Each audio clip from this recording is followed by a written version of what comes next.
davomliq har ishga, har qanday kichik va cho'ng'a shukr qila oladigan, shu qalilun min ibadiyash shakurning ichiga kiralash uchun mu'min kundalik turmushida buni qanday aylandira oladi?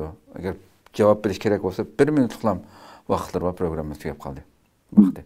Qalil min ibadiyash shakur degan so'zning kelimasi mu'min faqatlam bu o'zininki normal turmushdagi yoki Allohga ig'zo qilib alhamdulillah deb qo'yish emas. Buni amaliy hayot Alloh buyurgan bayroq barliq farz amallarni, vojib amallarni o'z loyig'ida Payg'ambar alayhisolatu vasallam ko'rsatgan ravishda qilish. Bu ishning eng kichigidan boshlab eng cho'ng'igacha.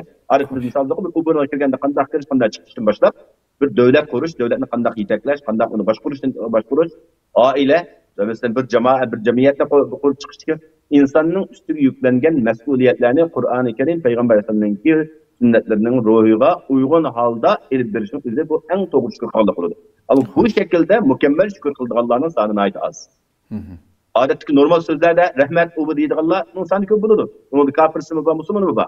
Ama ma şekilde Allah'ın vergen nimetlerine öz layıqıda emeli arkalık, ibadeti arkalık, şeygen müşakkatlerine sabır kılış arkalık, Allah yolda hatta ki özünün varlığını kurban kılış arkalık, cihat kılış arkalık. Lalaydığa ma şekildeki emeli bu şükür kılışlarına ait az.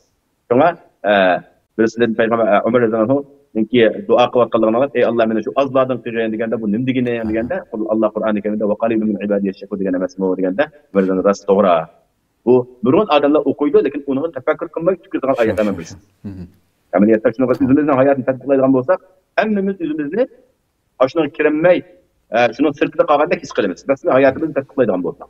Ammo Alloh subhanahu va taoladan umidlik bo'lib Allohdan so'rab buni taraqqiy qildirsak, tiristak, biz ara birbirimizga askarsak inşallah Allah subhanahu wa ta'ala bizni şu halillarning qatoriga yetkazsa aytmas. Amin, amin. Allah razı olsun. Köpten köp rahmet.